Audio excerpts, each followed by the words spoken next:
Assalamualaikum warahmatullahi wabarakatuh. Perkenalkan, nama saya Nova Ramadhani Putri, biasa dipanggil Nova, NIM 2400278. Baiklah, pada kesempatan kali ini kita akan coba melihat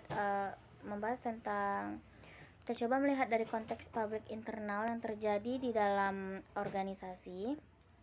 Kita akan bagi dua secara umum.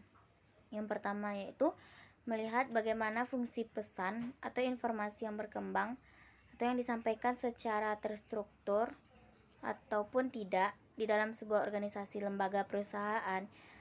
Yang kedua yaitu kita bisa lihat dari bagaimana jaringan-jaringan dari komunikasi formal yang ada di sebuah lembaga. Baik, sekarang kita ke bagian pertama, yaitu bagaimana sebenarnya fungsi-fungsi dari pesan atau informasi. Karena dari komunikasi itu sendiri adalah proses pertukaran informasi atau pesan yang disampaikan oleh seorang yang kita sebut sebagai komunikator kepada komunikan. Sebenarnya fungsi dari pesan ini dalam sebuah organisasi, karena pesan tidak hanya sekedar informasi, karena dalam konteks formal dan konteks organisasi ini akan berbicara soal tugas kewajiban sesuatu yang indikasinya adalah pekerjaan sebagai salah satu sumber daya manusia yang ada di lembaga atau perusahaan tersebut.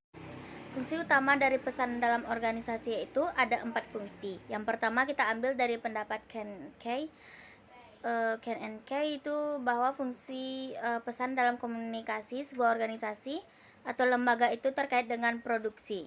Yang kedua terkait dengan pemeliharaan. Yang ketiga, fungsi pesan itu terkait dengan penerimaan dan pengelolaan organisasi. Jadi ada 4 pemeliharaan itu.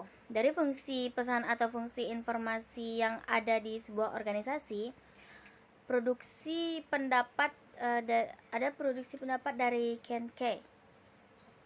Sekarang kita mengutip pendapat dari Reading. Itu ada 3 alasan pengiriman pesan untuk pertama, untuk pelaksanaan tugas secara umum. Sangat jelas pelaksanaan tugas dari seseorang ke seseorang, bagian per bagian yang ada di sebuah lembaga atau organisasi. Yang kedua adalah untuk pemeliharaan.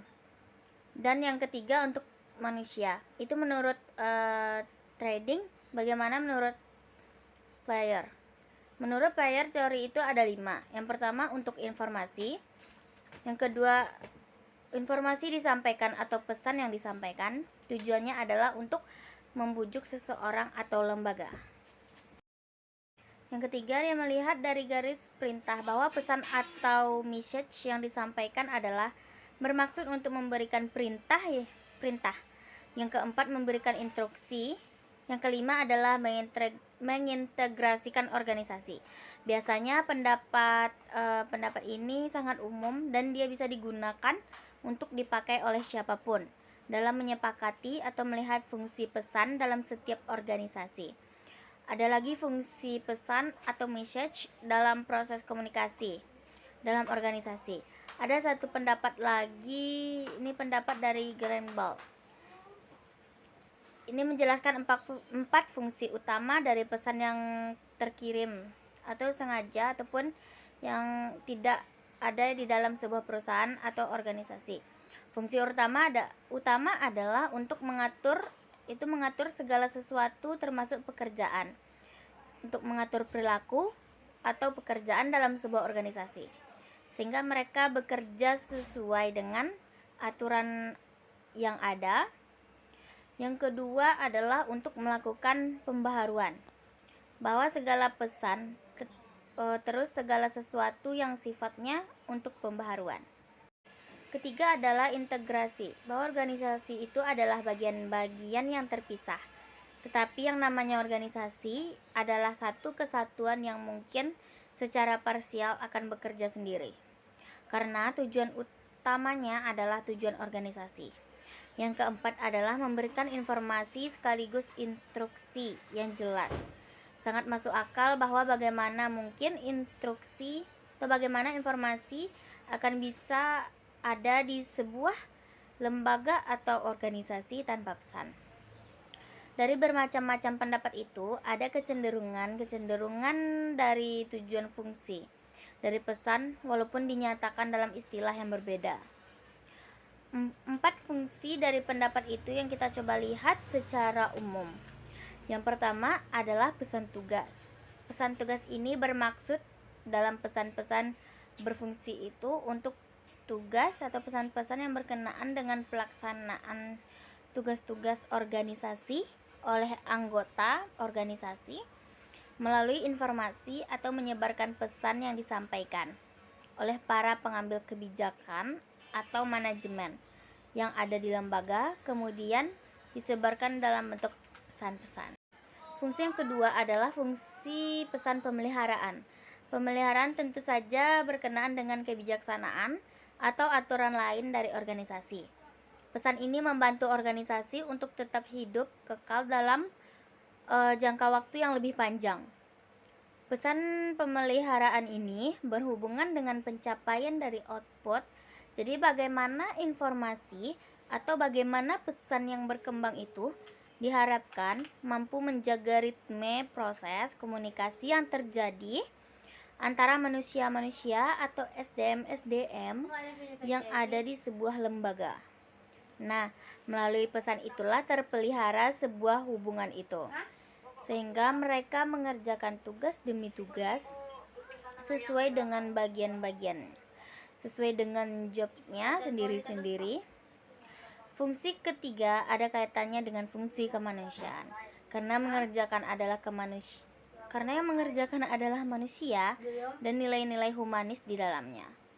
Artinya fungsi kemanusiaan langsung diarahkan kepada orang-orang yang memang ada di dalam sebuah lembaga atau organisasi dengan mempertimbangkan sikap mereka, budaya mereka, atau pemenuhan kebutuhan, hak, dan kewajiban.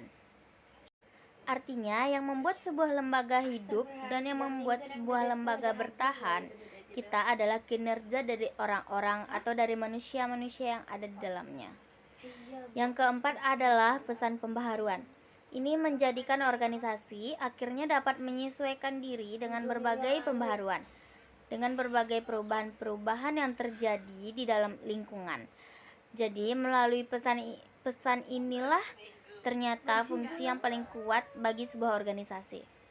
Dari pesan itu adalah fungsi pembaharuan, bahwa pembaharuan akan terjadi melalui penguatan fungsi-fungsi pesan atau informasi yang disebarkan, yang dikirim secara baik melalui jaringan yang jelas sehingga orang akan mengikutinya. Termasuk yang kedua untuk melihat jaringan komunikasi formal. Jaringan komunikasi formal itu biasanya mengalir dari atas ke bawah atau bawah ke atas atau horizontal. Jadi, jaringan komunikasi itu dibedakan dengan prinsipnya, yaitu jaringan komunikasi formal dan non-formal. Sekarang kita lihat dari posisi formalnya. Formal berarti saluran yang ditentukan oleh struktur yang telah direncanakan secara legal, yang tidak dapat dipungkiri oleh organisasi atau oleh siapapun yang ada di organisasi. Ada 3 bentuk utama jaringan pesan dalam komunikasi formal, yang mengikuti garis komunikasi dalam struktur organisasi formal. Yang pertama, komunikasi kepada bawahan. Kebanyakan komunikasi ini digunakan untuk menyampaikan berbagai pesan yang berkenaan dengan tugas. Nah, untuk jalur ini ada beberapa tipe secara umum. Komunikasi ini menjadi 5. Yang pertama, instruksi tugas.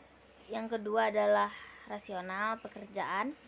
Yang ketiga adalah ideologi. Yang keempat adalah informasinya sendiri. Yang kelima adalah balikan. Yang kedua adalah komunikasi dari bawahan ke atas. Itu pesan yang mengalir dari bawahan, dari karyawan atau dari tingkat level yang lebih rendah kepada tingkat yang lebih tinggi. Tujuannya adalah untuk memberikan balikan atas instruksi atau atas perintah balikan atasannya. Komunikasi ke atas berfungsi sebagai balikan atau bagi pimpinan yang memberikan petunjuk tentang keberhasilan satu pesan yang disampaikan kepada bawahan, dan dapat memberikan stimulus kepada seluruh orang yang ada dijadikan bawahan untuk berpartisipasi dalam merumuskan pelaksanaan atau kebijakan bagi departemennya, bagi lembaga dalam organisasi. Ini termasuk ke jaringan. Jaringan ketiga yaitu komunikasi formal, itu horizontal.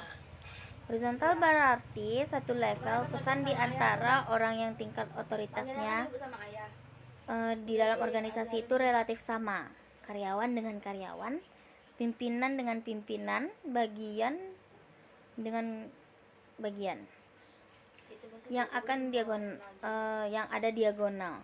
Namanya kepala bagian akan berkomunikasi langsung dengan karyawan. Biasanya pesan itu berhubungan dengan tugas.